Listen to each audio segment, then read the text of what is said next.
es un rol distinto. Cada vez que oigo a alguien que le dicen te nombraron co-CEO o presidente de una organización, digo, ten cuidado donde el otro CEO no sea el que se está quedando todo lo bueno y a ti te van a amarrar todos los problemas. Y sí, de acuerdo, pero asegúrate que vas a aguantar 6 años, 8 años de eso. No puedes seguir toda tu vida siendo el que recibe todo lo malo y todos los problemas, porque es desgastante un poco. Y sin duda me pasó a mí, ¿no? O sea, mi salida de Endeavor yo creo que se empujó, yo te diría 50-60%, porque yo ya estaba un poquito cansado de ese modelo, pues, que funcionaba, pero a mí llegó un punto donde me dejó de funcionar. Era queja y problema y problema y problema y problema. Y todo lo divertido estaba afuera. Hola, soy Nicolas Demeye, su anfitrión, y esto es Innovadores sin Filtro, un programa único para inspirarnos y aprender de los emprendedores, disruptores, rebeldes e innovadores sociales más extraordinarios de América Latina que están liderando la transformación de los mercados, modelos y sistemas tal y como los conocemos. Nuestras invitadas y nuestros invitados nos comparten todo, sin ningún filtro, sobre sus éxitos, fracasos, errores, miedos y secretos para convertirlos en grandes lecciones, soluciones o herramientas que nos permitan superar los retos a los que nos enfrentamos y alcanzar el éxito que queremos realmente. Innovadores sin Filtro es creado por Tony Carr, cofundador de Halloran Philanthropies, y Nicolas Demeye, coach de emprendedores y líderes de alto impacto que quieren conectarse profundamente consigo mismo, transformarse radicalmente para crear una vida auténtica y armoniosa y alcanzar sus objetivos. Nuestro invitado es Fernando Fabre, una figura clave en el ecosistema emprendedor global. Es actualmente CEO de Kaufman Fellow, la plataforma líder en educación y comunidad para inversionistas de capital de riesgo. Y también fue presidente de Endeavor Global, donde expandió la organización a más de 30 países e impulsó iniciativas claves como Endeavor Catalyst, Endeavor Insight y Open. Fernando es también cofundador de Matterscale Ventures, una firma de capital de riesgo. Es cofundador también del eLab de Colombia para emprendedores globales de EdTech y profesor en la Universidad de Columbia. También cofundó Collective Academy, una de las mejores escuelas de educación superior en México. En esta fascinante conversación, Fernando nos comparte su inspirador recorrido desde sus desafíos académicos hasta convertirse en uno de los líderes más influyentes del emprendimiento y el venture capital. Descubriremos cómo impulsó el crecimiento de Endeavor en México y en el mundo y su transición a Kaufman Fellows. Además, nos revelará claves para identificar y apoyar a emprendedores de alto impacto, escalar negocios en mercados difíciles y la importancia de construir una sólida comunidad de mentores y colaboradores. Es una conversación llena de aprendizajes con Fernando Fabre, un líder que sigue inspirando a generaciones de emprendedores e inversionistas en todo el mundo.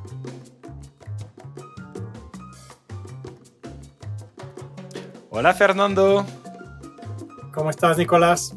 Qué enorme gusto tengo de tenerte aquí. Escuché hablar de ti muchísimo, en particular por uno de nuestros amigos en común que ha pasado por este podcast, por Vincent Esperanza, que es el actual director de Endeavor México y América Latina, que para él me ha hablado mucho de ti como uno de sus mentores, personas increíbles que a mí de su vida y otras personas del sector de inversión, de venture capital, de la industria en América Latina. Entonces, la verdad, estoy muy emocionado de tenerte aquí en el podcast y curioso también de escuchar toda tu historia. Bienvenido, Fer. Muchas gracias, Nicolás. Primero, estoy bien contento de que me hayas invitado. Me siento muy honrado. Segundo, Vincent es alguien que quiero mucho y he querido mucho desde hace muchísimos años atrás. Aquí sí que igual le agradezco cualquier referencia positiva que haya sido, por supuesto, y de las demás personas que te han hablado de mí, igual agradecido. Encantado de participar. Vamos a darle. Muy bien.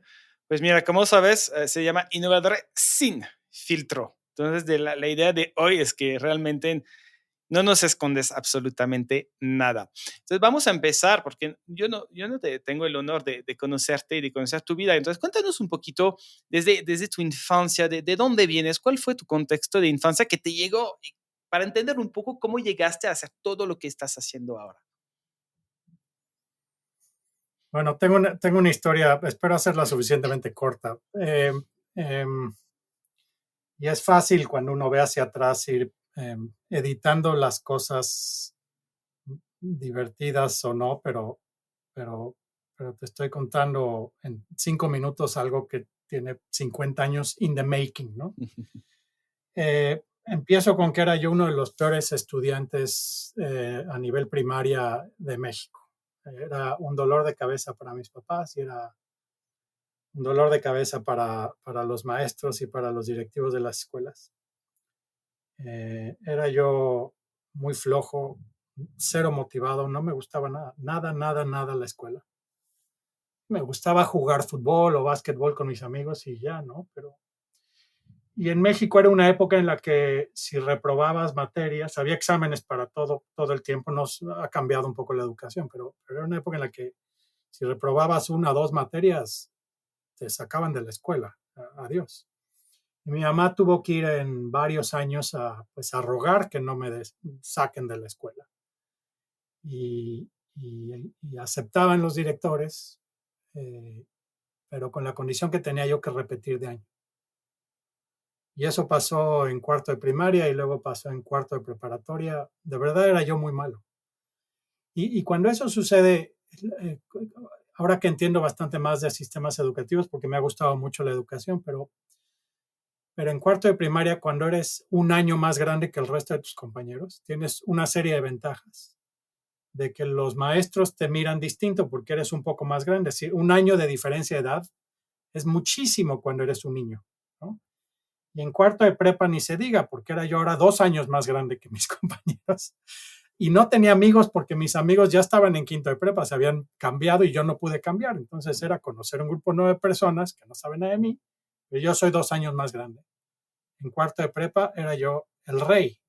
En la preparatoria, no exagero, pero era increíble ser 2 años más grande cuando estás en preparatoria, porque quiere decir que tienes un poquito más de bigote que el resto y puedes ir a comprar cervezas y cigarros y los demás todavía no. Y entonces eso me dio como que un sentido un poquito de cierta popularidad mínima, vamos, pero cierta motivación, y yo usé esa motivación para dedicar mi vida a organizar fiestas. Y a cobrar por venir a esas fiestas. Y pues estaba yo haciendo algo de dinero, no quiero decir mucho, pero suficiente para no tenerle que pedir a mis papás para salir ni pedirles permiso. Y una de las cosas que llevó a eso es que terminé conociendo a alguien en alguna de las fiestas que estaba organizando casinos, blackjack y póker en la Ciudad de México en las noches.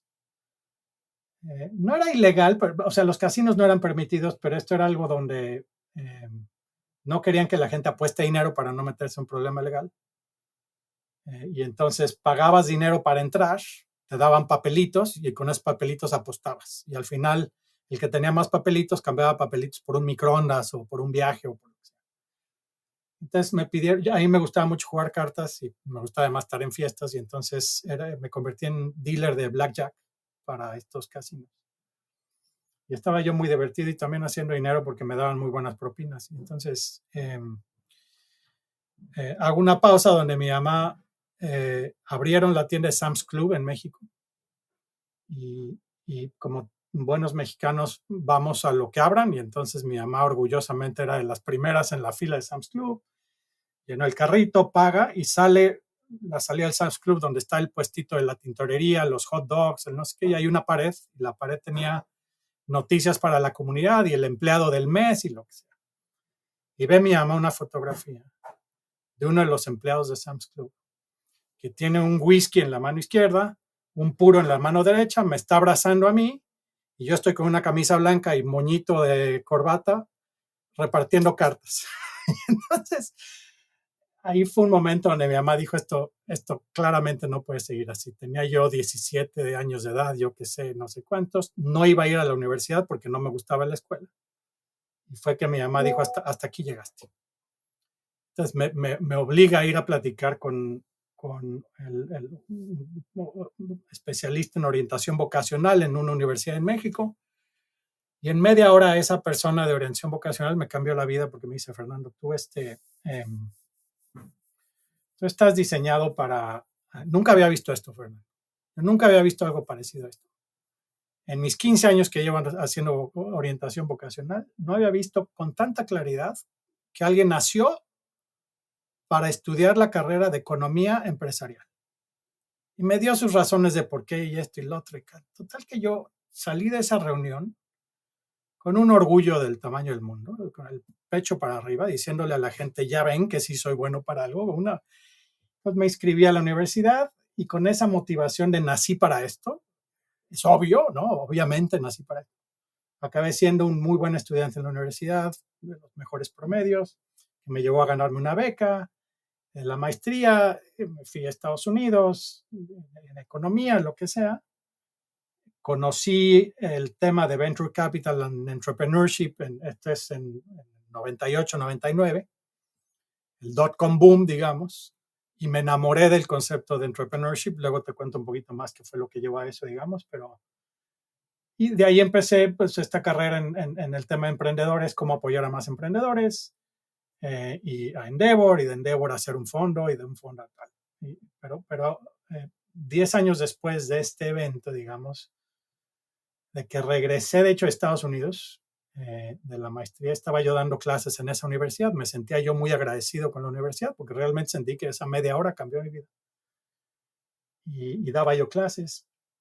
Y me encuentro, pues a lo mejor fue más, a lo mejor fue 15 años después que me encuentro a esta persona de orientación vocacional en la universidad. Ya no era, tenía un puesto distinto, ¿no? Y le digo, se llamaba Jorge. Le digo, Jorge, yo no sé si te vas a acordar, pero hace 15 años me cambiaste la vida con esta reunión de media hora, donde me dijiste que nací para esto y pues mira lo que estoy haciendo ahora y mira qué bien me va. Y se ríe Jorge, él era muy amigo de mi hermano, se ríe y me dice, Fernando, me acuerdo perfecto de ti, me acuerdo perfecto de esa reunión. Dice, la verdad es que el año anterior habíamos abierto la carrera de economía empresarial. Necesitábamos a 8 alumnos y solamente teníamos a 7 inscritos. y, y fue ese accidente en la vida que acabé donde estoy. O sea, realmente fue una serie de eventos y sucesos que se dieron que, bueno, te digo esto porque me reí mucho con Jorge, obviamente, pero sí tuve esos flashbacks de cómo pudo haber sido mi vida completamente distinta y entendí la importancia de estudiantes, ser estudiante motivado versus un estudiante no motivado. Y qué distinto es cuando estás motivado, nada te detiene, y cuando no estás motivado, no hay nada que te pueda motivar si no pasa algo extraordinario. Así que bueno, historia larga de cómo fue que llegué a donde llegué, pero siempre se lo atribuye a esa historia.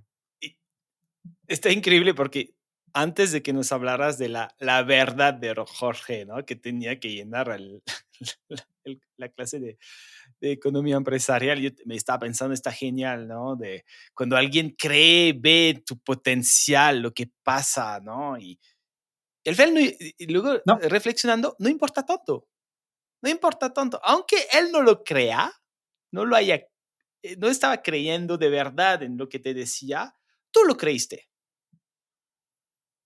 Y él, exacto. Yo creí que era muy bueno para eso y dije, pues voy a demostrarle al mundo como sí, Jorge tiene razón. Y claro, por supuesto, todo esto me lleva un poco a, creo que los peores consejos que le damos a la gente es, haz lo que te apasione. Porque tú qué sabes cuál es tu pasión. Tienes 18 años cuando tienes que elegir a qué carrera vas a estudiar, en qué universidad. No sabes nada de nada. No es cierto. Encuentra la suficiente motivación para hacer lo mejor que tienes que hacer enfrente de ti. Y cuando te vuelvas el mejor del mundo en algo, te vas a volver un apasionado de eso. Pero, o sea, la pasión viene una vez que la dominas, ¿no? Antes de eso, ¿tú qué sabes? claro, y a veces también se nos olvida que la palabra pasión quiere decir sufrimiento. la pasión de Sí, Cristo. también. Entonces, ojo con el tema de busca tu pasión, ¿no? Pero bueno, está realmente interesante lo que acabas de decir, porque no es tonto que alguien crea en ti, es tonto que como tú creas en ti mismo, ¿no? Y, lo atino al final, porque esta carrera quizás te llamaba la atención, ¿no? O sea, tú hubieras dicho, o sea, yo te veo claramente como un doctor. No, sabes que no. Pero aquí sí, hubo un tema que, bueno, fue buena suerte, la atino y tú creías que tú podías ser muy bueno en esto y de ahí nació la motivación. Y, Sí, me pudo haber dicho contador, me pudo haber dicho abogado, me pudo haber dicho, sí, igual medicina, le hubiera dicho, ¿de dónde te sacas eso, no? Pero sí me pudo haber dicho cualquier cantidad de argumentos ok, que le hubiera yo creído. está genial. Entonces ya estudias esto, acabas la maestría, te vuelves profesor en la maestría y de ahí nace un poco el gusto, no voy a decir la pasión, el interés por el mundo de entrepreneurship, venture capital. ¿Puedes contar un poquito más cómo nació este gusto y qué empezaste a hacer en Sí, estos claro. sectores? Hacia el final de mi carrera estaba yo, de la carrera estudiantil, quiero decir, estaba yo, me obsesioné mucho con el tema de desarrollo económico. em, eh, ¿Qué se necesitaba hacer para sacar a la mayor gente lo más rápido posible de la pobreza? Y era algo que debatíamos mucho en la carrera. Eran épocas donde el presidente de México era Carlos Salinas de Gortari, vamos, de esa época te estoy hablando, y entonces era un poco como que toda esta discusión de desarrollo económico y si lo que importa es el capitalismo y el no sé qué, yo como que siempre tenía en la cabeza grabado esto y un profesor mío en la Universidad en México me decía que me sume con él a ayudarle a un programa de microfinanzas, microcréditos. ¿Cómo le dabas a las personas en pobreza una línea de crédito chiquita cada semana o cada mes para generar ingreso? Y me enamoré del proyecto y como toda persona relativamente joven crees que ese es el fin, ese es lo más importante del mundo. Y entonces, cuando me gané la beca para estudiar una maestría en economía en Estados Unidos, me fui, fue en California y me fui pues con esta idea de que sé que me encanta el concepto de desarrollo económico y bienestar, digamos, y microfinanzas debe ser el camino. Y llevaba yo ahí trabajando a lo mejor 3, 4 años en microfinanzas como estudiante part-time y luego full-time un par de años. Y en el 98, en Estados Unidos, me dicen, estaba yo estudiando maestría y doctorado en economía y finanzas. Y eran materias muy de microeconomía, macroeconomía, econometría, todas estas cosas que hoy son aburridérrimas, pero para mí eso era muy importante. No me acuerdo de nada de eso y no te sabría explicar nada de esas materias, pero y mi guía, digamos, en la maestría y doctorado me dijo, Fernando, estás obligado a tomar un curso en la escuela de negocios. Y yo qué flojera, porque no, tienes que ir a tomar bueno, entonces me inscribí en un curso que se llamaba Entrepreneurial Finance, un profesor que se llama Richard Smith, ya se retiró. Y el primer caso de estudio, esto es 1998, el primer caso de estudio que nos dio a leer es el caso de Amazon.com.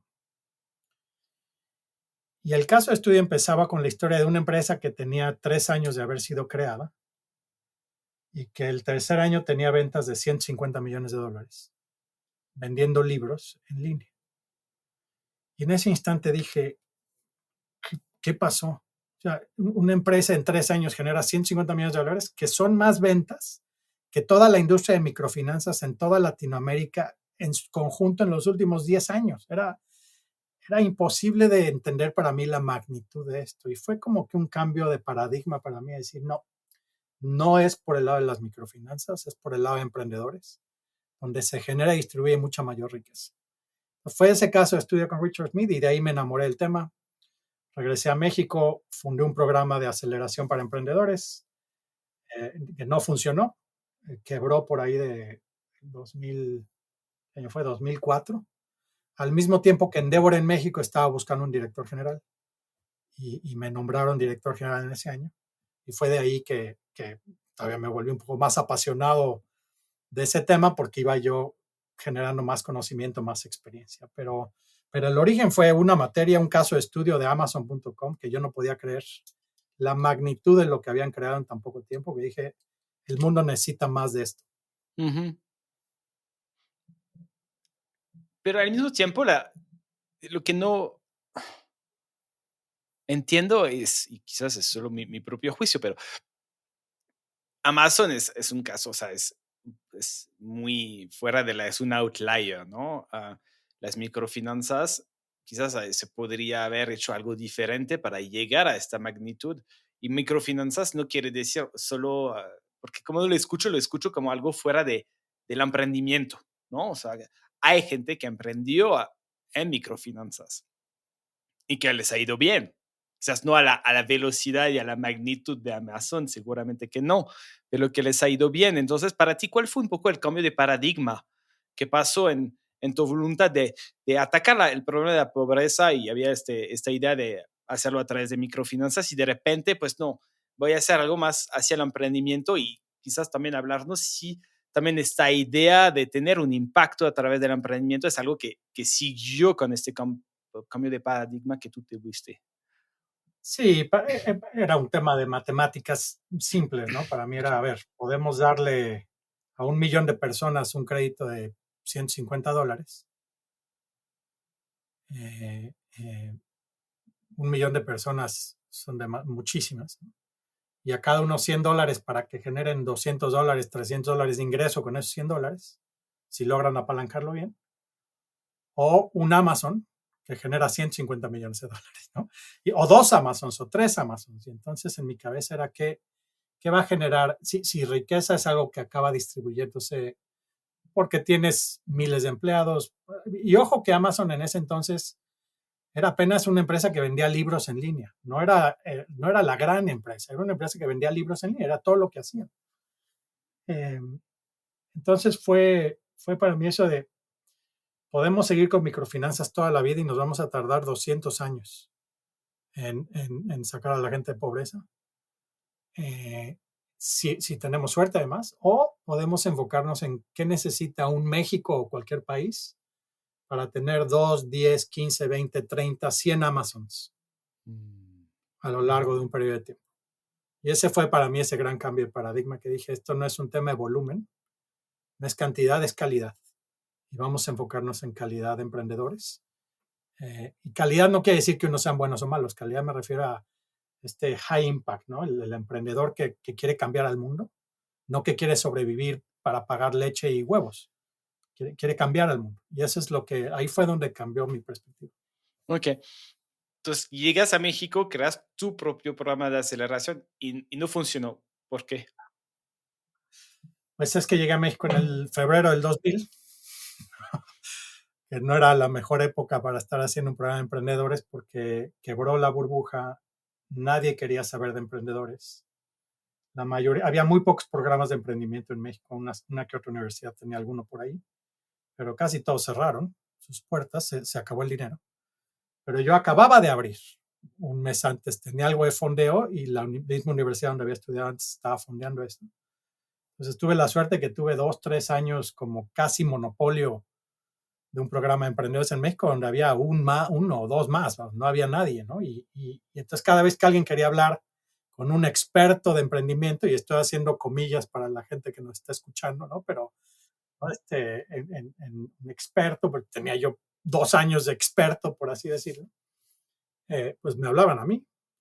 No había muchos más en México. Y eso me empezó a generar cierta plataforma o cierta visibilidad al grado de que cuando 4 años después no estaba funcionando la aceleradora de negocios, no teníamos grandes casos de éxito, no estábamos consiguiendo fondeo, pero Endeavor estaba buscando un director general y tampoco es que hubiera muchísimas personas que pudieran elegir que tuvieran ya 4 años de experiencia trabajando en apoyar a emprendedores en México. Así que fue como que un poco de suerte y coincidencia.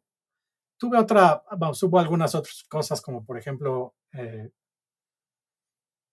ese entonces ya Fox era el presidente de México y antes de 9/11, los atentados terroristas en Estados Unidos, Fox y Bush fueron presidentes al mismo tiempo y se convirtieron mejores amigos durante un mes. Rancheros con botas, con sombrero, Texas y Guanajuato y demás. Y ese periodo antes de 9/11, Bush, el primer país que visitó fue México. Era como que su gran prioridad de agenda era México. Y hicieron un programa fondeado por el gobierno de Estados Unidos para financiar estudios de cómo promover ciertas acciones que México tenía que hacer en los siguientes 30, 40 años. Y uno de esos estudios tenía que ver con emprendedores, cómo crear o fomentar una cultura de emprendimiento de alto impacto. Igual buscaban gente y no había muchos que pudieran trabajar en eso, acabé siendo yo. Me seleccionaron a mí junto con Richard Smith, este profesor mío en California, y hicimos un estudio y eso nos dio mucha visibilidad también. Entonces, para el 2004 tenía yo bastante visibilidad en el tema de emprendimiento, que Endeavor me acabó seleccionando y de ahí fue que llegué. Okay. ¿Y Endeavor en este momento qué era en México? Era muy chico, ¿no? Endeavor en México, mira, tenían la oficina en la Ciudad de México, tenían yo creo que como 12, 14 emprendedores que habían sido seleccionados. Endeavor a nivel global eran 9 oficinas, que estaban 6 en Latinoamérica, 5 en 6 Latinoamérica. Era una organización latinoamericana con una participación en Sudáfrica y una participación en Turquía que acaban de abrir algunos años por ahí, ¿no? Bueno, y esto te estoy diciendo ya fue más hacia el 2010, 2004 éramos 6 países que teníamos presencia en Endeavor nada más, era bien chiquita la organización. Así que me sumé en ese momento con la idea fue muy claro el consejo de Endeavor en ese entonces me dijo, Endeavor México no solo tiene que crecer, tiene que ser las oficinas más importantes en el mundo para toda la organización de Endeavor. Necesitamos grandes casos de éxito de emprendedores y además tienes que encontrar la forma de abrir oficinas fuera de la Ciudad de México. No puede ser que todo pase dentro de la Ciudad de México. Bien. Y preguntaba esto para darnos cuenta de los cambios que hiciste, ¿no? De la evolución de Endeavor, cuando entraste a Endeavor México hasta cuando la dejaste después de ser presidente global de Endeavor. Entonces llegas con esta idea, esta misión de expandir Endeavor a nivel, bueno, geográfico y también con muchos más emprendedores de mucho mejor calidad y teniendo casos de éxito que entonces llegas con esto y ¿cuál es tu plan? Entonces, tienes esta misión, esta visión, estos objetivos, pero ¿cuál es tu plan? Sí, eran dos objetivos que teníamos digamos, a 5 o 10 años, ¿no? Y el primero de ellos era abrir oficinas de Endeavor en varias ciudades del país, llevando un mensaje, una historia muy clara y es, en tu ciudad, si logras encontrar y apoyar a 20 emprendedores que tengan éxito, y éxito lo definíamos como llegar a 200 empleados creados, creo que 300, no me acuerdo exacto. Vas a mover al PIB de tu ciudad o de tu estado de una forma significativa. Es decir, era un mensaje bien potente de que quieres mejorar la economía de tu ciudad y de tu estado, lo vas a hacer a través de emprendedores. Y la buena noticia es que no necesitas a miles de emprendedores para hacer eso. Necesitas un par de decenas, ¿no? 10, 20, 30 emprendedores, te cambian por completo tu ciudad y tu estado. Entonces era un mensaje bien poderoso. Y el segundo plan era encontremos a esos emprendedores, sobre todo, esta es una época en la que no existía cloud computing todavía, empezaba. No había iPhones, no había apps, no había web 2.0, no sé en cuál vamos ahorita, pero no existía Facebook, ¿no? O sea, no había nada de eso. Entonces, lo que nos enfocábamos nosotros era emprendedores que usaran tecnología más que, más que creación, era uso de tecnología. Para darte un ejemplo, teníamos al primer marketplace, de los primeros marketplaces en México, bebemundo.com, era emprendedor en Endeavor. Teníamos a la primera empresa que estaba haciendo terminales de pago, lo que hoy es Clip. Antes se llamaba VentaKit y era una caja de plástico que se conectaba a una computadora. Tenías que tener una computadora. La cajita de plástico se conectaba a la computadora. Entonces, ese perfil de empresas. Teníamos una que era software para HR. Hoy hay miles de startups súper exitosas en hardware, todo vía cloud y apps. Esto era un CD-ROM que tenías que comprar. Comprabas la licencia del CD-ROM para instalar el software en tu computadora para administrador de personal y de nómina y demás, ¿no? Pero si eran empresas, teníamos una que era administración de servidores. Como no había cloud, no había AWS, no existía nada de esto, no había Azure, pues tenías que tener tus cajas, tus servidores hosteados en algún lugar. Esta empresa te rentaba el espacio para hostear servidores. Y entonces, era como que ese perfil de empresas que usaban tecnología, pero hoy no serían consideradas empresas de software. El otro día hablando justo con Vincent, me decía, es que Endeavor ahora ya se enfoca en tecnología. Le digo, no, Vince, siempre nos enfocamos en tecnología. Cambió la tecnología más bien. Aquí antes era CD-ROMs, licencias, y ahora es SaaS y software, ¿no? Entonces, el foco era emprendedores que estaban haciendo innovación con base en tecnología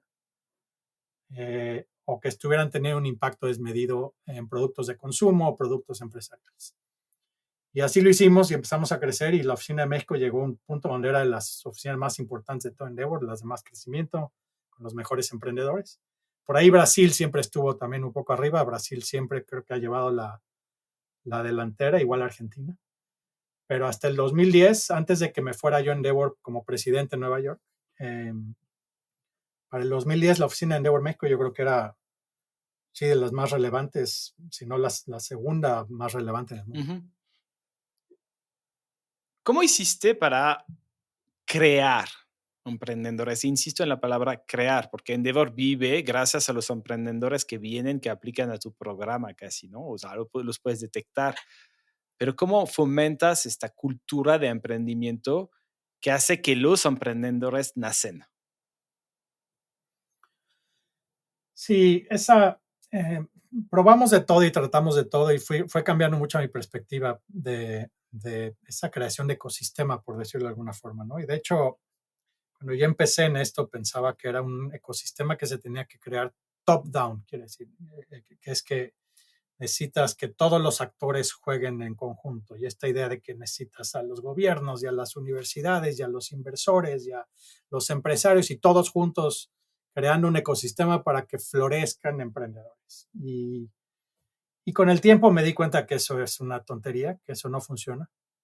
No va por ahí y es un bottom-up, 100%. Y cuando descubrimos eso fue que Endeavor realmente escaló de forma increíble, ¿no? Fue un descubrimiento que es el rol de un emprendedor en la medida en la que va generando éxito, debe de incluir en sus métricas de éxito no nada más las ventas de tu empresa, no nada más el EBITDA, no nada más la innovación que estás llevando al mercado, no nada más tu posición competitiva, sino que hay también otro elemento que es a cuántos emprendedores, cuántos ex empleados tuyos salieron de tu empresa para crear su propia empresa. Y luego, ¿a cuántos emprendedores que has conocido les has invertido o eres mentor de ellos? Porque eso lo que acaba pasando es que el emprendedor exitoso tiene un sentido de propósito más allá de ser exitoso en su empresa, sino hacer a todo el ecosistema exitoso. Y le da cierto grado de influencia que te conviertes en un Reid Hoffman, por ejemplo, en Estados Unidos, o un Peter Thiel. Esas personas que hoy reconocemos como extraordinarios, Marc Andreessen, pero no es nada más porque hizo Andreessen o porque antes hizo Netscape, ¿no? O Peter Thiel porque hizo PayPal, sino es porque todo lo que ha hecho Peter Thiel para el resto del ecosistema, como mentor, como inversionista, como colega, como asesor, es un espectáculo. Entonces, cuando entendimos eso, fue que le decíamos a los emprendedores en Endeavor, tienes una nueva misión en la vida, ¿quieres ser emprendedor en Endeavor? Te ayudamos, te damos acceso a capital, a talento, todos los servicios que quieras. A cambio de eso, tú tienes una obligación de convertirte en ese actor del ecosistema, en ese desarrollador de ecosistema. Le vas a permitir a empleados tuyos, si renuncian, les vas a invertir a que hagan su siguiente startup. Si vas a una conferencia de emprendedores, se acercan contigo y te gusta, les vas a invertir o vas a ser su mentor. Y esa fue nuestra métrica de desarrollo y de éxito para todo Endeavor y a la fecha sigue siendo la misma. Uh-huh. El famoso pay it forward. Es un pay it forward, o también en Estados Unidos ya lo conocían antes, fue parte de lo que me llevó a entender esto, el PayPal Mafia, ¿no? PayPal se vende a eBay, la primera venta de PayPal, porque después hubo varias, ¿no? Pero cuando PayPal se vende a eBay, la gente relativamente joven, brillante que trabajaba en PayPal, se hizo de mucho dinero. Y lo que pasó a partir de ahí, vamos, se crearon una cantidad de startups y de fondos de venture capital espectacular a raíz de eso. Y entonces ese PayPal Mafia es un poco lo que buscamos nosotros con los emprendedores, que desarrollen su propia mafia. Otra vez estoy usando comillas, ¿no? Que es un término usado de forma positiva y genera tu propio círculo de influencia con emprendedores que están ahí gracias al apoyo que tú les has dado, o en parte gracias al apoyo que les has dado. Un efecto multiplicador, más que paid forward. Ok.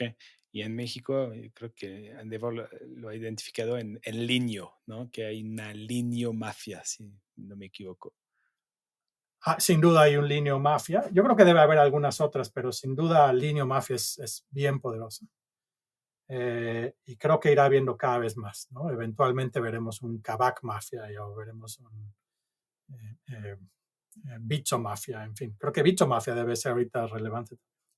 También, increíble. Entonces tú haces esto. ¿Cuánto tiempo te quedas en Endeavor México? Estuve del 2004 al 2010. Ok.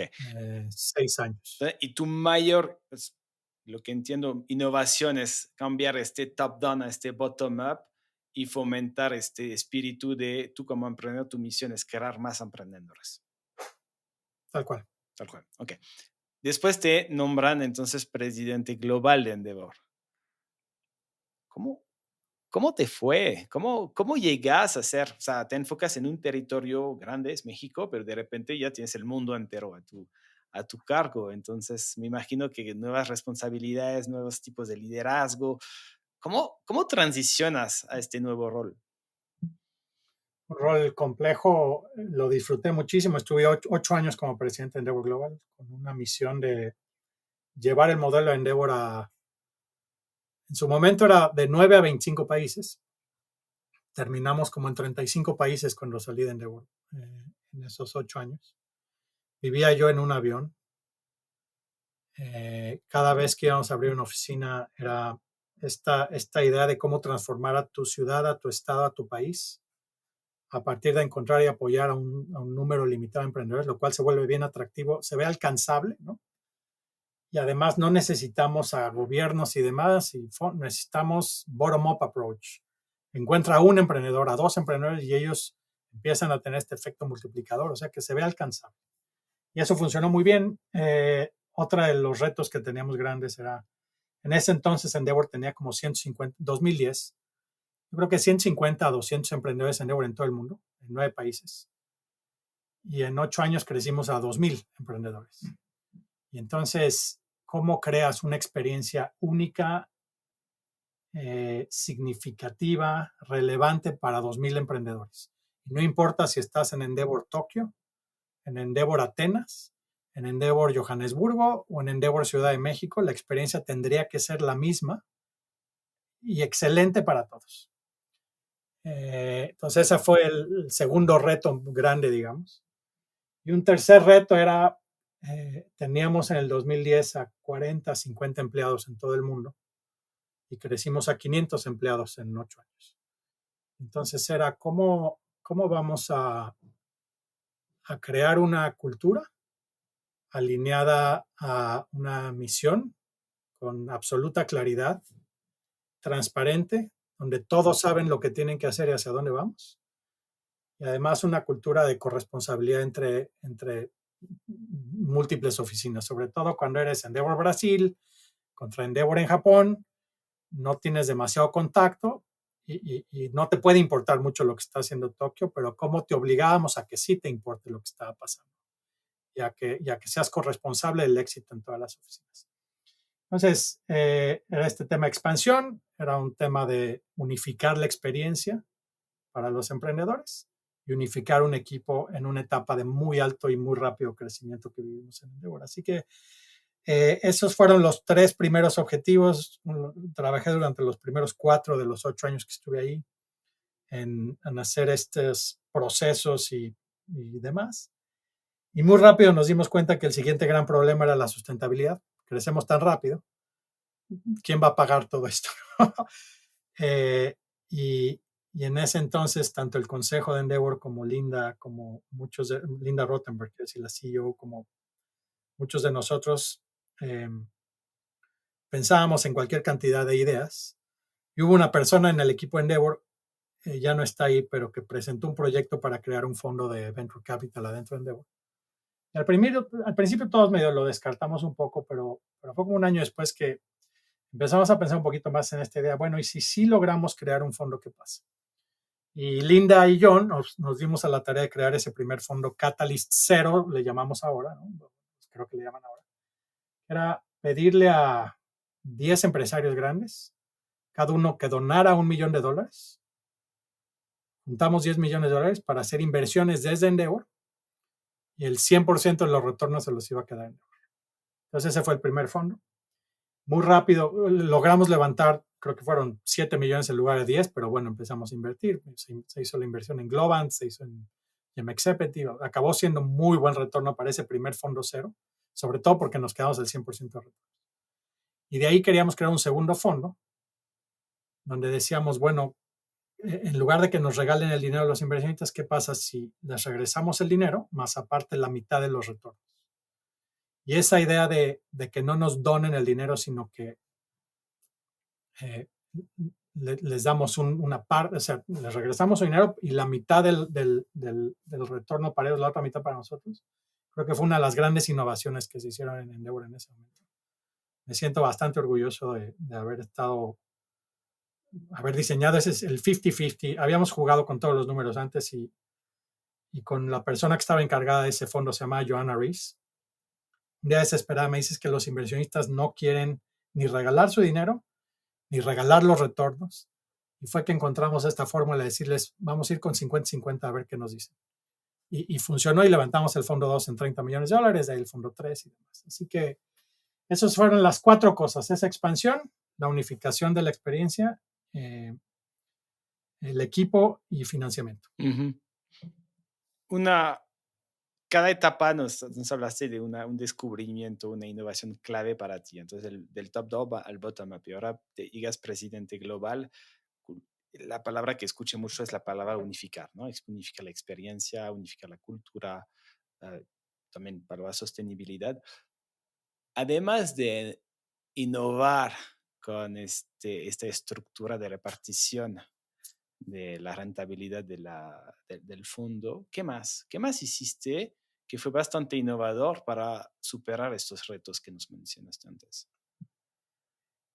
Siento que, gracias por preguntar, mira, es que luego no me gusta hablar de si hice o no hice, porque la verdad es que es un equipo que está detrás de todo, ¿no? Y es fácil atribuirse ideas o éxitos una vez que están ejecutados, pero creo que las cosas donde más pude tener influencia en la creación y luego en la ejecución fue, primero, esta idea del efecto multiplicador bottom-up. Ahorita ya suena bastante obvio y creo que ya todo el mundo se la cree bastante bien. Pero si te vas de regreso 15 años, 10 años, la idea de cómo se crea un ecosistema es que el gobierno tiene que empezar y poner dinero y los empresarios tienen que poner dinero y ganas y demás y los corporativos y si no, nunca va a haber emprendedores. Esa era la creencia en ese entonces y se inventaban historias, ¿no? Había esta historia de que Silicon Valley lo creó el ejército de Estados Unidos y si no era por el gasto militar no habría emprendedores. Lo mismo se dice ahora en Israel, por ejemplo. Claro que no, es una partita chiquitita del... Pero esta idea de que no, puedes tener un ecosistema emprendedor extraordinario, incluso si ninguno de los actores que conocemos juega parejo. Y el mejor ejemplo para mí es Buenos Aires, que era, es decir, por diseño no debería de haber emprendedores, ¿no? El gobierno de Argentina había sido un desastre, no sé ahora. corrupción por todos lados, moratorias de pagos, crisis tras crisis tras crisis. Y sin embargo, Buenos Aires tenía y tiene uno de los ecosistemas de emprendedores más importantes del mundo. O sea, LATAM, nadie juega a nivel Argentina todavía. Nadie ha creado un mercado libre, un Globant. Son casos extraordinarios que pasan en Argentina. Y encontramos esa historia de cómo realmente es la gente detrás de Mercado Libre, la gente detrás de Globant, tuvieron ese efecto multiplicador gigantesco a lo que es hoy el ecosistema de emprendedores en Buenos Aires, que de verdad es de los mejores del mundo. Bueno, entonces lo que te quiero decir es que esta historia que te cuento ahora ya suena obvia para la mayoría de personas que estamos en esto, pero hace unos años era dificilísima explicar y entonces dije, necesitamos datos. Entonces me acuerdo que fui con Linda y con el consejo y les dije, tenemos que crear el Centro de Investigación de Emprendedores de Alto Impacto. El nombre más aburrido que te puedes imaginar. Se nota que estudié economía, ¿no? Y creamos lo que se llama CHI, Center for High Impact Entrepreneurship. Contratamos al primer director, me reportaba, empezamos a hacer estos estudios. Muy rápido cambiamos el nombre a Endeavor Insights, gracias a Dios. Alguien tuvo muy buena idea de este es el peor nombre del mundo, se llama Endeavor Insights. Y fue que lanzamos este primer estudio con datos reales del ecosistema en Buenos Aires, cómo fue que se dio. Conocíamos la historia, pero no estaba, documentado con datos y visualizaciones.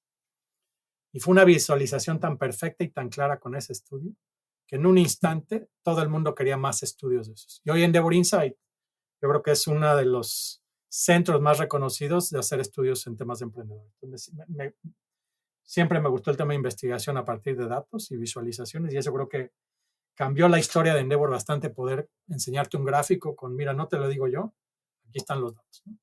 La segunda cosa que me pareció bien importante, cuando tienes 2,000 emprendedores en Endeavor, siempre va a haber un grupo que en su momento, y creo que hoy se siguen llamando los outliers, que son esos emprendedores que la están sacando del parque mucho más rápido y mucho más grande que el resto de emprendedores. Que para esos emprendedores tendríamos que tener cierta plataforma de valor que es un poco distinta para el resto. Simple y sencillamente porque tienen otras necesidades. Están pensando en hacer una oferta pública de acciones en breve.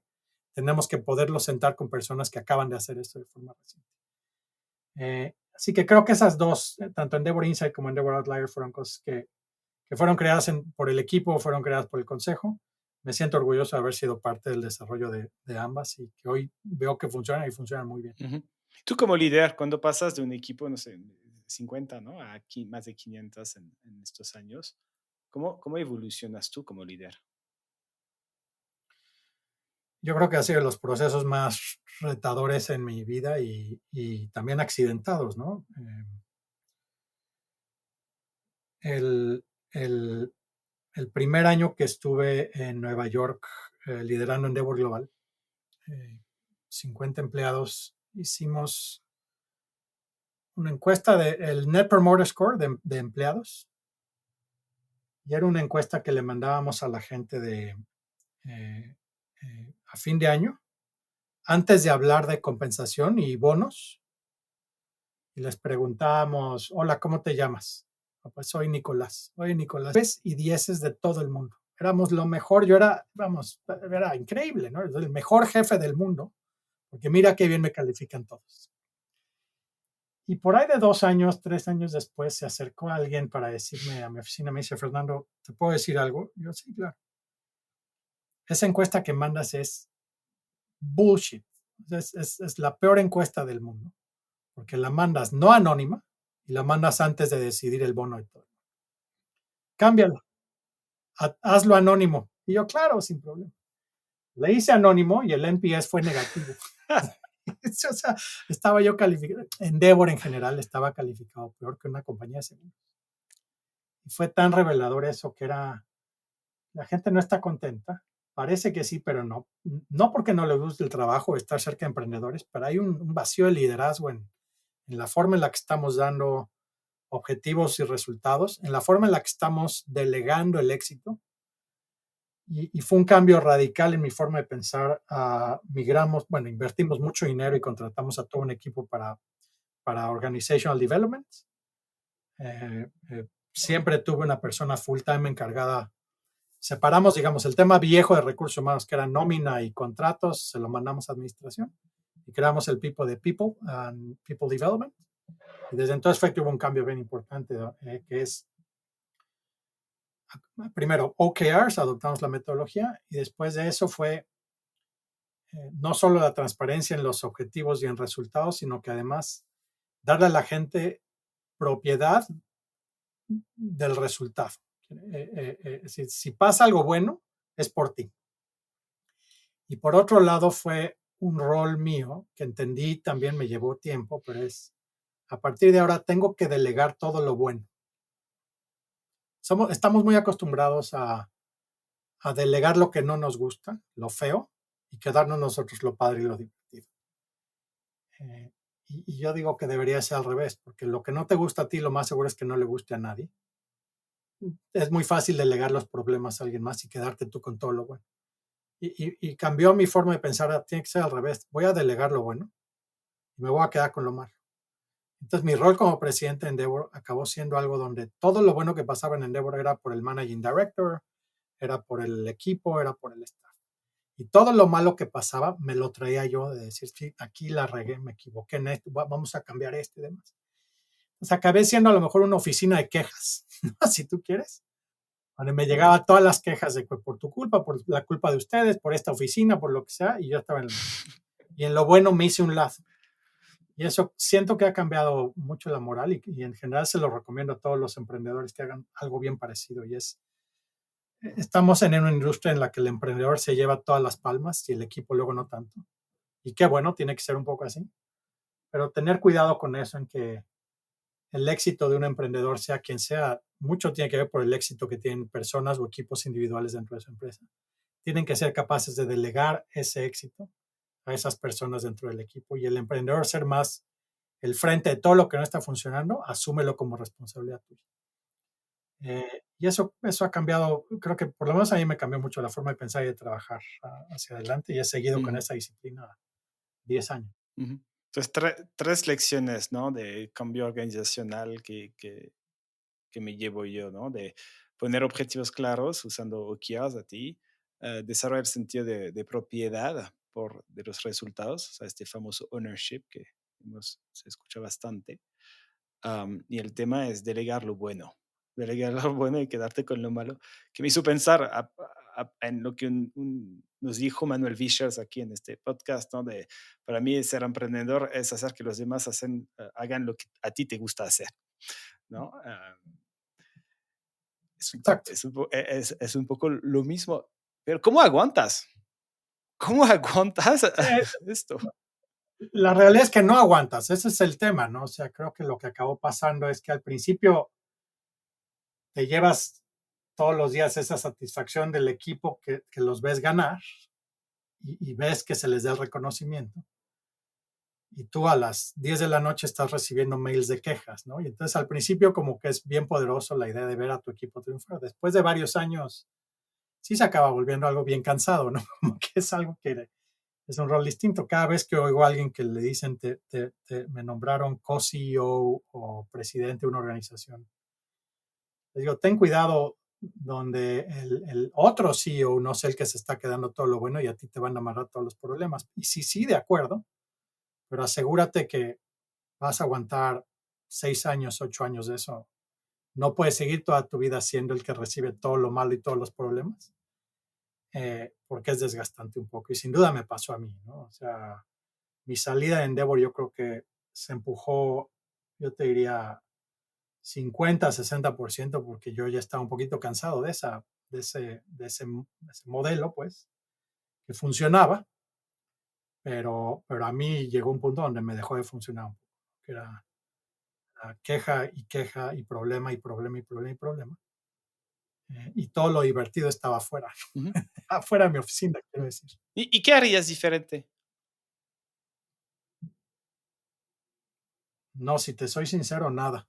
Para una organización con ese perfil tipo Endeavor, donde el actor principal, el que tiene que estar en la cabeza, es el emprendedor, y si bien parte del equipo que lo está apoyando, no, ese es el trabajo. La persona que me reemplazó, un buen amigo mío, le dije lo mismo, fue, La carta que le dejé en su escritorio, vamos, fue: prepárate, al principio aguantas muy bien, te vas a sentir muy sólido, muy fuerte, vas a tener el apoyo de todo el mundo.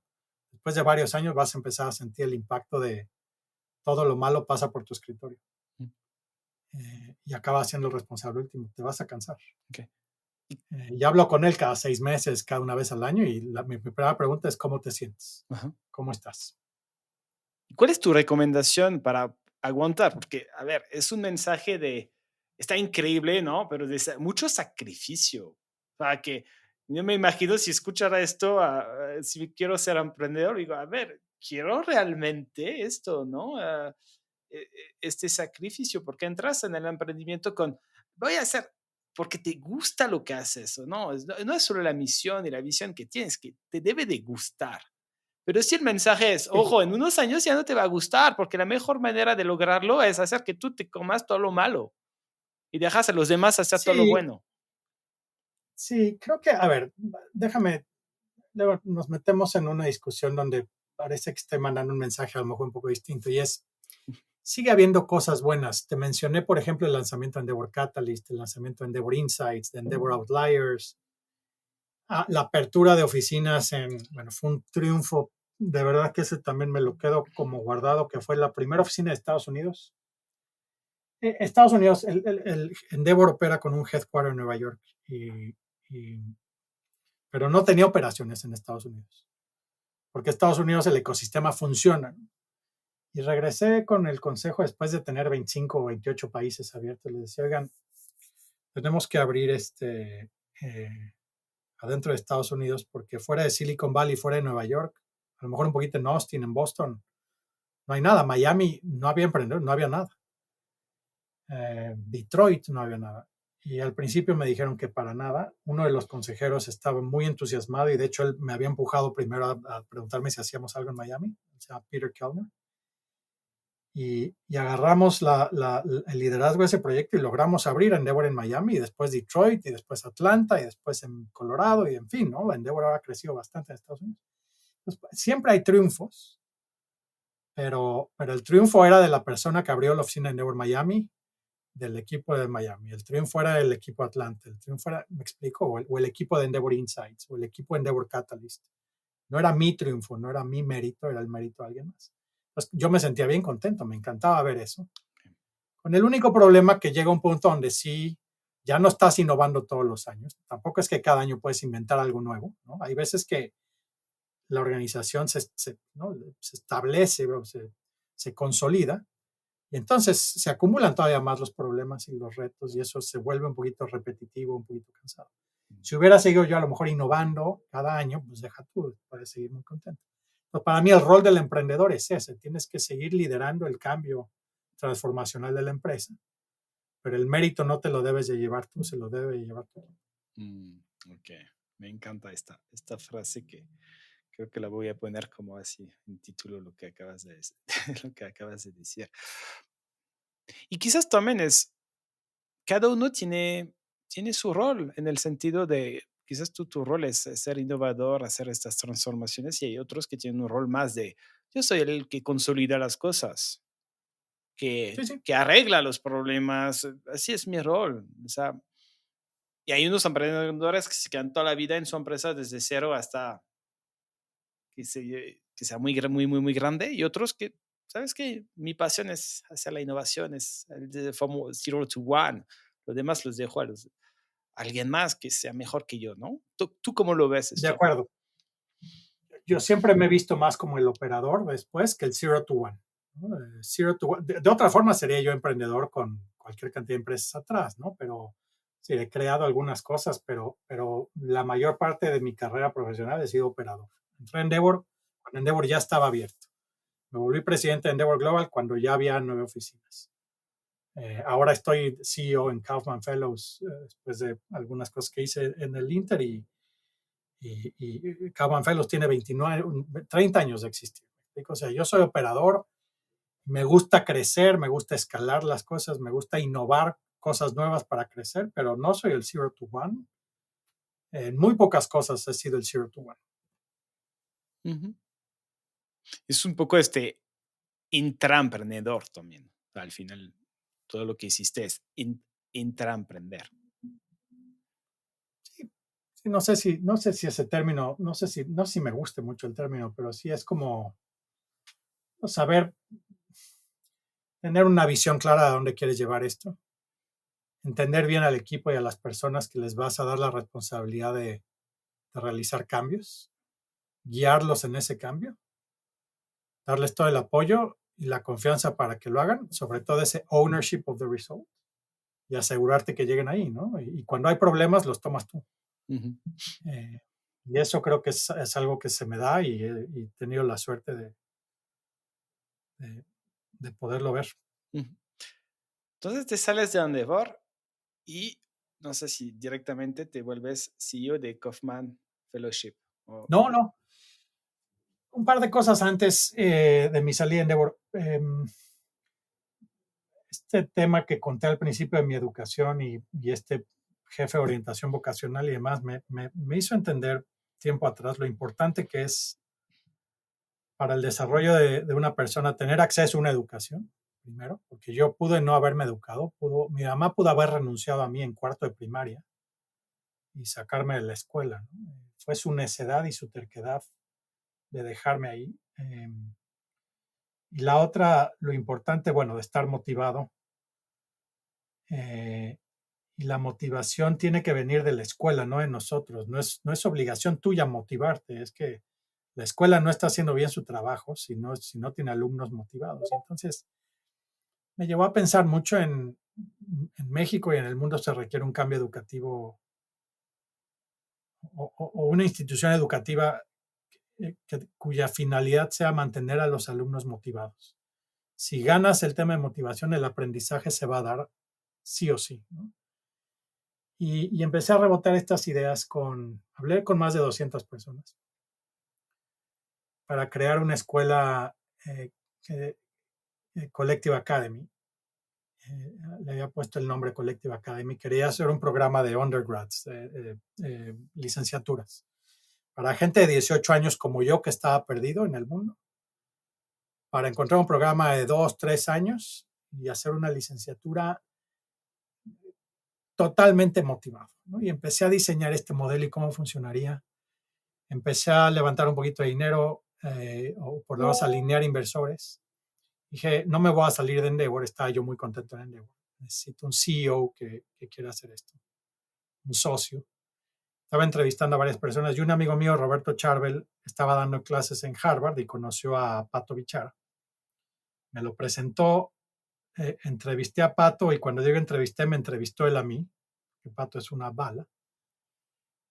Y regresé y tengo ahí los WhatsApps, son bien divertidos, porque Pato en ese entonces él quería hacer un tema relacionado con apoyar a estudiantes a que encuentren su futuro profesional, ¿no? Como coaching o mentoría para estudiantes.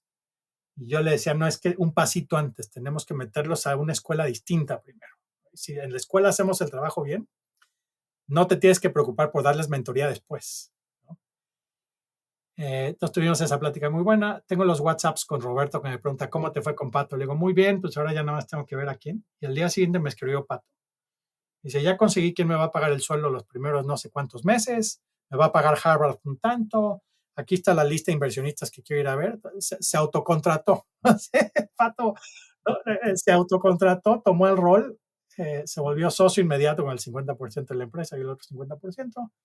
Salimos a cerrar la ronda de capital, pero al mismo tiempo nos dimos cuenta que la SEP nunca nos iba a permitir tener validación académica, el REBOE de la educación. Iba a ser imposible por un tema, a mí yo creo que es corrupción interna, no tanto de la SEP, sino del sector educativo en México. Es imposible, el modelo que teníamos previsto para Collective nunca sería aceptado por la SEP para darnos validación. Entonces estaba casi por caerse el proyecto cuando Pato me dijo, no, hagamos una maestría en lugar de licenciatura. Y Pato, la verdad, fue el que tomó liderazgo en ese entonces. Empezamos a trabajar juntos un par de años. Pato siendo el CEO y yo siendo más consejero, la verdad es que era una relación no muy buena, porque yo le daba consejo y Pato me decía, Fernando, no estás en la operación diaria, hazte un lado. Y me acabó haciendo un lado a propósito, ¿no? O sea, fue un decir, no, me salgo del consejo porque si no nada más te hago ruido. Y estoy tan orgulloso de Pato y ver lo que ha logrado con Collective, que creo que hoy es una de las mejores instituciones educativas en todo México, sin duda. Y todo gracias a él. Así que siempre me he sentido bien orgulloso de eso, pero comprometido con educación, tanto que he estado dando clases toda mi vida. Hoy doy clases en Colombia y demás. Bueno, salgo de Endeavor 2018, a fines del 2018, para tomarme un sabático de un año, 2019. Estaba pensando si regresaba, de hecho, a Colectivo, ¿no? Estaba hablando con Pato, acabamos diciendo que no era buena idea. Varios fondos me estaban invitando a sumarme con ellos como partner. Y al mismo tiempo me invitaron a dar clases a Columbia, que hice con mucho gusto. En Columbia lancé un programa de aceleración para startups en EdTech. Con esa experiencia que tuve en Collective, con la experiencia que tenía en Endeavor, dije, vamos a apoyar a startups en educación y lanzamos, se llama eLab, una aceleradora dentro de Columbia, y a la fecha llevamos 200 emprendedores que han salido ahí. Estoy bien contento con los resultados. Pero es algo muy part-time. Y a fines del 2019 decidí lanzar mi propio fondo de Venture Capital en lugar de sumarme a un fondo de Venture Capital. Y el fondo se llama Matterscale. Junté a personas que habían trabajado conmigo antes en Endeavor, que ya habían salido, que nos llevábamos muy bien, teníamos muy buena relación. Y también Roberto Charbel, este amigo que te cuento que me había presentado a Pato antes, se convirtió socio en Matterscale. Salimos a levantar un fondo que el target era un fondo más grande de lo que pudimos levantar, pero se nos cruzó COVID, además de ser un fondo esto fue a fines del 2019 que decidimos hacer el fondo.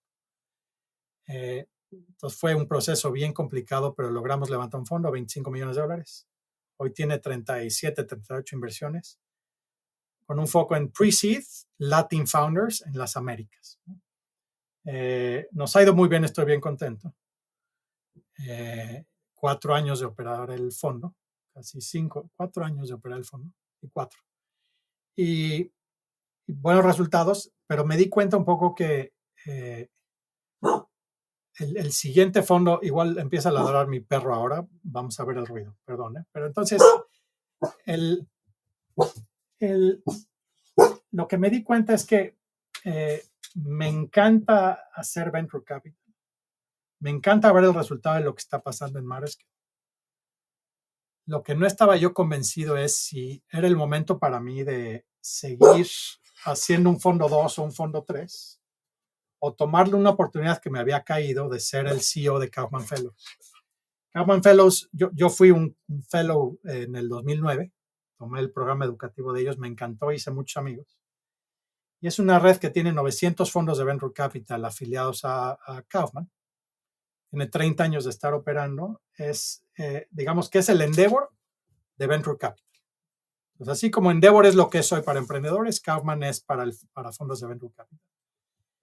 Y que en ese momento si el fondo 1 de Matterscale está ya prácticamente completamente deployed, y tengo esta oportunidad de sumarme como CEO de Kaufman y hacer un network de fondos de Venture Capital inmenso, que yo no sé qué va a pasar en 8 años, qué va a pasar en 10 años, pero me sonaba como una oportunidad única que tenía que tomar. Así que regresé con mis socios de Matterscale, les conté de esta oportunidad de Kaufman Fellows y todos me dijeron, Fernando, serías muy tonto si no tomas el rol de CEO de Kaufman Fellows. Es una oportunidad única que se te va a dar.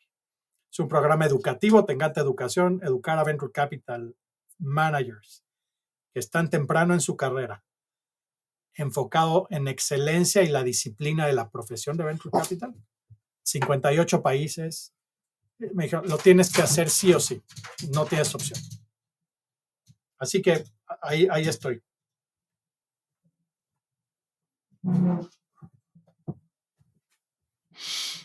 Buenísimo. Le abría el perro para que salga, y no nos haga ruido. No te preocupes, esto lo voy a cortar.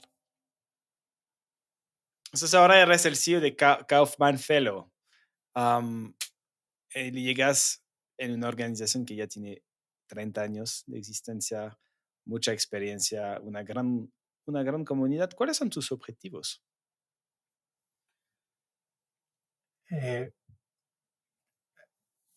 Mira, el contexto pienso que hay 3 cosas de contexto que guían lo que va a ser la visión de Kaufman. Fellows. Uno es, estamos en una industria de venture capital que es todavía bastante nueva, casi en todo el mundo. No en el norte de California, que es una industria que tiene 50 años, pero en muchos países, en muchas ciudades, sigue siendo muy nueva todavía. Hay poca experiencia y poco conocimiento todavía de esta industria. No tengo duda de que es una industria que va a crecer y va a demandar talento en esa búsqueda de excelencia y disciplina de venture capital. Ahorita te explico por qué. Entonces, ese es el primer punto dentro del contexto. El segundo es, la industria está hoy en una crisis generada por la falta de disciplina y la falta de excelencia que vivimos los últimos 5 o 6 años, por el efecto ZIRP, ¿no? Zero Interest Rate Policy.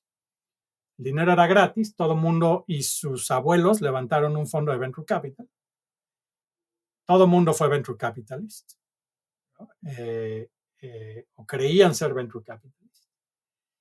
Y por eso veíamos presentaciones de PowerPoint sin ejecución y sin tracción, pidiendo un post-money de $40 millones. Y lo peor es que vimos gente que invertía en eso. Y entonces hay una crisis hoy de muchísimas personas que crearon fondos, miles y miles de fondos de venture capital, sin experiencia, sin disciplina y sin un foco en excelencia de la profesión. Y el tercer punto y último de contexto es, todo esto me lleva a pensar que hay una especie de percepción, no es generalizada, pero sí hay una percepción por ahí no deseable de que ser venture capitalista es una profesión muy fácil, muy, ganas mucho dinero, y lo único que haces es recibes dinero de un lado y se lo avientas a alguien del otro lado y te sientas y estás muy cómodo. De hecho, hay un tweet de Sam Altman horrible. Es un tweet que dice lo peor que te puedas imaginar de venture capital, ¿no? Que es, le dejó un vacío, que es una de las peores profesiones. Es horrible. Yo creo que Sam Altman lo escribió en el 2023, es decir, tiene 7 meses que puso ese tweet, ¿no? Y yo creo que es un reflejo, no está equivocado, es decir, no me atrevería a decir que Sam Altman está equivocado, ¿verdad? Pero no está equivocado en que, sí, en buena parte es una profesión que se ha autodestruido, digamos, por malas noticias, por poca disciplina. Entonces, ese es el contexto de lo que creo que vivimos hoy en día. Una industria que va a crecer, que exige excelencia y disciplina en la profesión, y que hay una percepción de que ser venture capitalist es algo ahí que no es muy bueno, ¿no? Incluso hay chistes o bromas que cuentan de emprendedores, ¿no? ¿Qué veo como misión y objetivo de Kaufman Fellows? Demostrar que Sam Altman está equivocado. Es decir, esta es una industria compleja, difícil, que requiere habilidades muy específicas. Tanto así que los mejores venture capitalists en el mundo son los que les va bien de forma consistente. Y si existe consistencia, si Sequoia encuentra consistencia, si Andreessen Horowitz y Accel encuentran consistencia, quiere decir que están haciendo algo que requiere habilidades, que requiere disciplina y que se puede replicar. ¿Cuáles son las mejores prácticas de excelencia? Eso es lo que Kaufman Fellows está enfocado en hacer. Y llevamos 29 años, 30 años haciendo eso. Creo que el objetivo ahora es redoblarlo porque estamos en un punto de inflexión sin duda en esta industria. Sí, he visto este famoso tweet que creo que era 90% de los VCs no agregan valor. Y después Por ahí había, hay, exacto, por ahí hay algo. ajá, y Exacto. después decían, no, es que te ponen un joven de 27 años con un MBA en tu consejo cuando te invierten. Exacto. Ajá, Es una terrible práctica, ¿no? Eso no debería existir. Kaufman Fellows somos una organización que aplican 2,000 personas al programa cada año y aceptamos a 60. Nos aseguramos que esos 60 no son ese perfil de venture capital. Nos claro. aseguramos que son personas que tienen una visión clarísima de excelencia o por lo menos quieren llegar a ser best in town, ¿no? O los mejores fondos del mundo. Claro. ¿Cómo reconcilias estas dos partes que, como lo acabamos de decir, ¿no? A veces hay esta oposición, venture capital, emprendedores, aunque los dos se necesitan, se necesitan, deben de ser muy funcionales, sin embargo, hay muchísimas críticas de ambas partes. Tú has sido has sido de los dos lados, quizás del lado emprendedor de ayudándoles a conseguir capital, pero de la mejor manera posible, y del otro lado, ahora estás del otro lado, ayudando a desarrollar habilidades de muy alta de mucha excelencia con los venture capitalists. Un poco cómo, no sé cómo decirlo, pero cómo reconcilias estas dos partes, ¿no? Porque no es solo de los venture capitalists de ser mejores y más disciplinado y tener más excelencia, también trabajo por parte de los emprendedores. Entonces, ¿cómo hacemos para que los dos que se necesitan muchísimo, trabajen mejor juntos? Mira, el, regresando a Twitter, el, el ¿No? acabo de escribir esto a un grupo de los fellows, les llamamos, ¿no? Estos fondos a los managers de fondos de venture capital. Les acabo de escribir esto, por eso lo tengo fresco en la mente y es diciembre del 2020, el IPO de Airbnb, que tiene que ser uno de los IPOs más anticipados en la historia porque es Airbnb. Y todo el mundo está pegado en Twitter. En ese entonces era Twitter. Y se hace el IPO, un éxito rotundo. Y empieza a apoderarse de Twitter el Twitter VC Camp, este grupo tóxico de VCs, ¿no? Y había dos grupos. Había un grupo que ponían tweets: Brian, mi hermano querido, ¿cómo me arrepiento de no haber invertido en Airbnb cuando me diste la oportunidad? No creí en ti. Me da mucho orgullo ver que you proved me wrong. Me demostraste que yo estaba equivocado. Hashtag, el nombre de mi fondo, lo que sea. Realmente lo que estaba diciendo ese grupo era: véanme todos, yo tuve acceso a Airbnb, tengo deal floor propietario, ¿no? O sea, como que era una cosa así de, te estás subiendo al éxito de Airbnb cuando no tuviste nada que ver. Seguramente el deck de Airbnb lo han de haber visto 10,000 fondos porque nadie quería invertir en Airbnb. Pero te das esa relevancia. Como si. Y el segundo grupo de tuiteros tóxicos era todavía peor y era: me siento muy orgulloso de ser parte del éxito de Airbnb. Hashtag Seed Investor o hashtag Cap Table Airbnb. Digo que debe de haber habido 3,000 inversionistas con un pedacito de Airbnb en ese momento, ¿no? Pero todo el mundo quería decir: mírenme, aquí estoy yo y Airbnb, el IPO de Airbnb, me quiero quedar yo con el mérito del emprendedor, que es Brian Chesky. Cuando los únicos tweets que se deberían de haber visto es: felicidades a Brian Chesky. Ya, nada más, no tienes que decir yo fui parte, no fui parte, nada más era eso. Me parece increíble.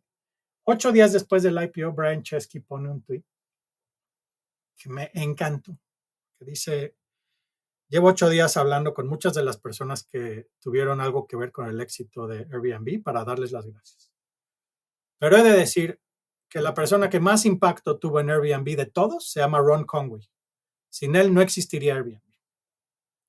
End of tweet. ¿Me explico? Y eso es, mi forma de pensar es, creo que la aspiración de los VCs debería de ser que un día Brian Chesky, sin que tú le pidas, sin que tú estés sin nada, diga: quiero darle las gracias a este inversionista porque sin él no estaríamos donde estamos, o sin ella no estaríamos donde estamos.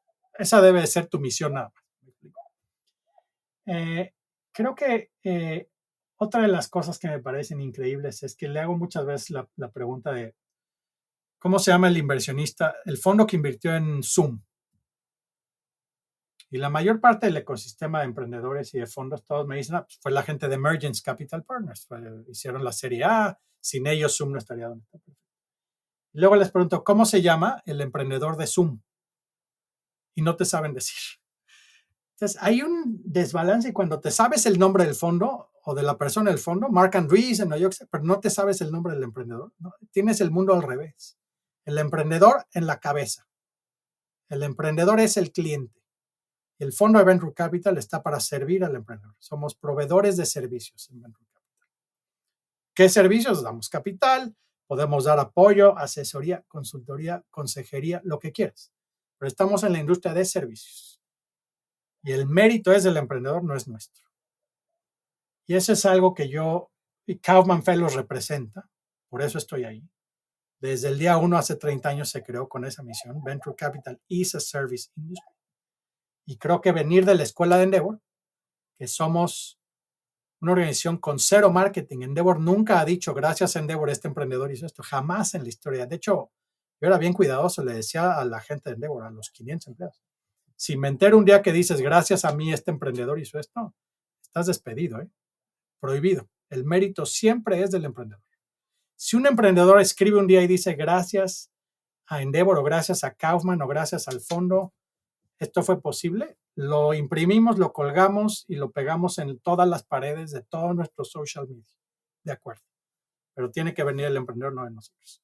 No le robes el mérito al emprendedor. Así que creo que está perfectamente alineado mi trabajo en Kaufman con lo que he venido trabajando 25 años. Y mi disciplina de el emprendedor es el agente de transformación en el mundo. Los demás estamos aquí para asegurarnos que lleguen más rápido, más grandes. Y el fin es lo que tú también modelas un poco y eres el ejemplo de esto cuando nos decías que yo como CEO me tenía que tragar lo difícil. Es que estabas realmente al servicio de tu orden de Endeavor en este momento y quieres lo mismo, que tus organizaciones sean al servicio aquí de, bueno, uno de los venture capitales, pero que estén ellos mismos al servicio de los emprendedores. Así lo he creído siempre. Ahora, tengo que ser otra vez realista en que a lo mejor si soy el emprendedor de una startup, tendría que ser un poco más protagonista del mérito y del éxito, porque tienes que tener esa visibilidad. Así que otra vez, no soy el 0 to 1. Otros son Pato Bichara, es el 0 to 1 en Collective, si quieres, ¿no?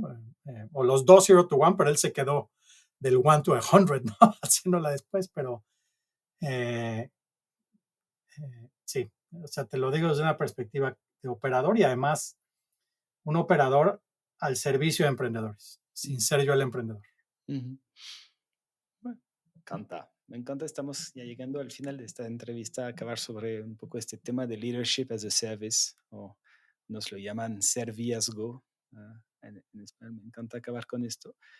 Quizás sobre, si ves un poco en retrospectiva, que lo que acabamos de hacer es una retrospectiva sobre toda tu carrera, ¿hay algo que harías de diferente?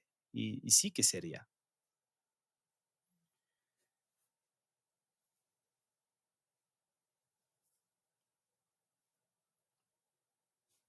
Creo que he hecho,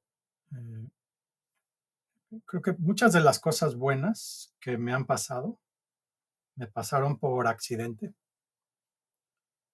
Estar en el lugar adecuado a la hora indicada, con las personas indicadas, empezando con mi mamá, vamos, ¿no? O sea, bueno, ese simple hecho de haber nacido donde nací. Y creo que mirando hacia atrás me arrepiento un poco de no haber visto, como que no haber tomado oportunidades antes. Sí, me tardé a ver al accidente, me tardé a que alguien me lo hiciera ver. Me tardé en que alguien de mi equipo entrara un año después a decirme, tu encuesta de satisfacción del empleado es la peor del mundo, ¿no? O sea, porque perdí un año completo de tiempo en eso, ¿me explico? Es decir, si bien siempre tuve la suerte de que acabaron las cosas en un buen lugar, mucho fue suerte, porque pudieron haber acabado fatales, ¿no? Terribles en mi carrera. Así que viendo hacia atrás me hubiera gustado haber tenido más responsabilidad o más visibilidad de lo que estaba pasando mal en mi vida, en mi carrera. Y si no mal, por lo menos lo que era yo indiferente, que luego se volvió lo más importante para mí. Entonces me hubiera encantado, si hubiera estado yo un año antes, en todos mis accidentes creo que hubiera multiplicado por 10 cualquier nivel de éxito que pueda o no tener.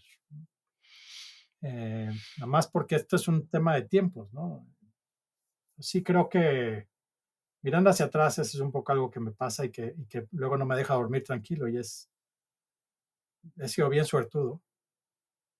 Pero si le hubiera echado más ganas, un año antes me hubiera dado cuenta de tal o cual cosa y le hubiera ganado el mercado tal, hubiera hecho esto antes, me explico. En fin.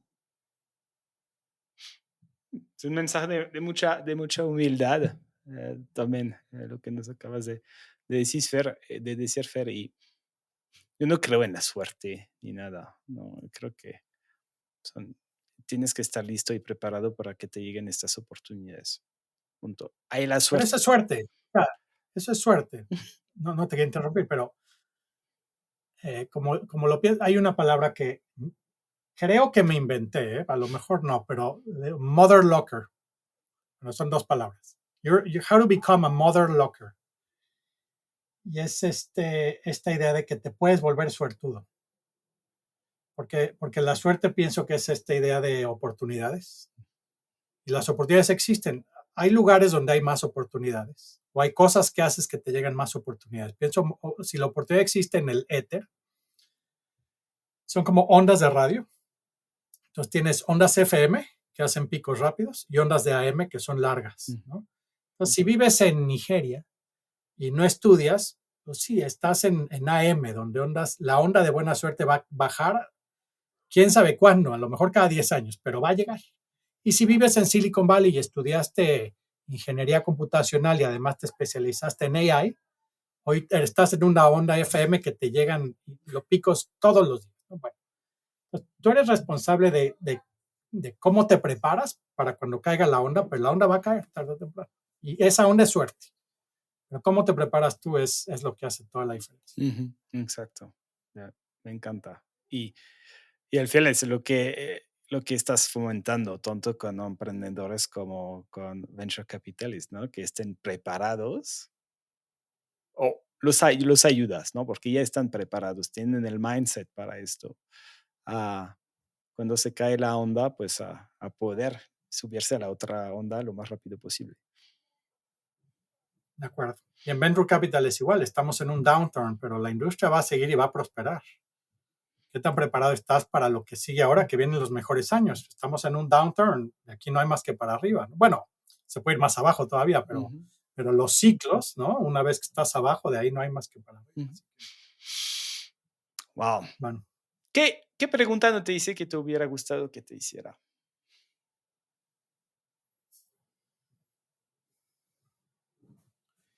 Creo que yo creo que hay una pregunta que me habías compartido antes, que era, ¿qué consejo malo te dieron? O algo así, como el peor consejo que te han dado. Y creo que crecí mucho desde chiquito con una influencia por ahí, no sé de dónde venía, claramente no era de mi mamá, pero una influencia que venía de esto de haz lo que te apasiona, busca tu pasión y dedícate a eso. Porque si si no tienes ninguna pasión, te sientes un inútil. No sirvo para nada si no tienes pasión, ¿no? Y hoy lo veo a la distancia, tengo 50 años. Y si me preguntas ahorita, oye, Fernando, ¿estarías apasionado de ser el CEO de una empresa que haga bicicletas de bambú? Mi respuesta sería, ¿sabes qué? A lo mejor sí. A lo mejor me puedo apasionar del bambú porque es el material del futuro. Yo qué sé, ¿no? Cualquier cosa que me invente. Entonces, sí, creo que esa es una pregunta que pudimos haber cubierto. Seguro hay otras 5 o 10, pero no sé, no se me ocurre.